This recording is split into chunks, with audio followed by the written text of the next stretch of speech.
അങ്ങനെ നീണ്ട ഒരു വർഷത്തിൻ്റെ കാത്തിരിപ്പിനൊടുവിൽ ഞങ്ങളുടെ SSLC എക്സാം ഇങ്ങെത്തി.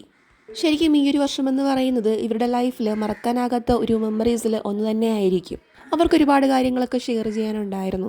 എങ്കിലും എക്സാമിന് മുന്നോടിയായിട്ട് അവർക്കൊരു കോൺഫിഡൻറ്റ് ഉണ്ടാക്കി കൊടുക്കുക എന്നതായിരുന്നു എൻ്റെ ലക്ഷ്യം. ആ ലക്ഷ്യമാണ് ഇന്ന് ഈ കണ്ടുകൊണ്ടിരിക്കുന്നത്.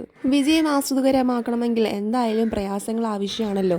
ഈ കുട്ടികളൊക്കെ ഒത്തിരി സ്ട്രഗിൾ ചെയ്ത് പഠിച്ച് മുന്നോട്ട് വന്ന കുട്ടികളാണ്. ശരിക്കും പറഞ്ഞാൽ ഞങ്ങളുടെ ട്യൂഷൻ ക്ലാസ്സിൻ്റെ വിജയമെന്ന് പറയുന്നത് ഫുൾ A+ ഒന്നുമല്ല.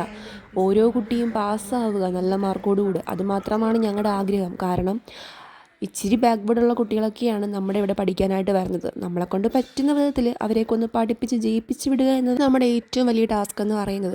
ഈ SSLC പരീക്ഷ എന്ന് പറയുന്നത് വിജയത്തിൻ്റെയും പരാജയത്തിൻ്റെയും അവസാന വാക്കൊന്നും അല്ലല്ലോ. അതുകൊണ്ട് തന്നെ ഞാൻ എപ്പോഴും കുട്ടികളെ പഠിപ്പിക്കാറുള്ള കാര്യമാണ് നമ്മൾ ജീവിതത്തിൽ മൂല്യമുള്ള കുട്ടികളായി വളരുക. ജീവിതത്തിൽ ഫുൾ A+-നൊക്കെക്കാൾ എത്രയോ വലുതാണ് നമ്മുടെ ജീവിതത്തിൽ, നമ്മുടെ ലൈഫിൽ നമ്മുടെ ക്യാരക്ടർ നമ്മൾ മോൾഡ് ചെയ്തെടുക്കുക എന്ന് പറയുന്നത്.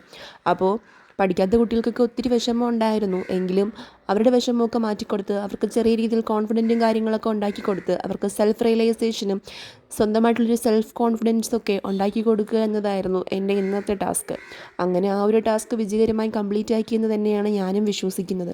അങ്ങനെ കുട്ടികൾക്ക് എല്ലാവർക്കും ഒരു ഓൾ ദി ബെസ്റ്റും പറഞ്ഞ് കൊന്തയൊക്കെ സമ്മാനിച്ച് ഒരു ഓൾ ദി ബെസ്റ്റ് പറഞ്ഞപ്പോഴത്തേക്കും കുട്ടികളെല്ലാവരും ഭയങ്കര ഹാപ്പി. അങ്ങനെ അവർക്ക് പറയാനുള്ളതും കേട്ട് എൻ്റെ രീതിയിലുള്ള ചെറിയൊരു മോട്ടിവേഷണൽ ക്ലാസ്സും കൊടുത്ത് അവരെയൊക്കെ എല്ലാം ഒന്ന് കോൺഫിഡൻ്റൊക്കെ ഉള്ളവരാക്കി മാറ്റി. പിന്നെ ഞങ്ങളീ കാണുന്ന ചെറിയൊരു ചായയും പലഹാരമൊക്കെ കഴിച്ച് നമ്മുടെ ഡേ അങ്ങ് വൈൻഡപ്പ് ചെയ്തു. ഇനി നമ്മുടെ കുഞ്ഞുങ്ങളുടെ എക്സാമൊക്കെ കഴിഞ്ഞ് നമുക്ക് കാണാം.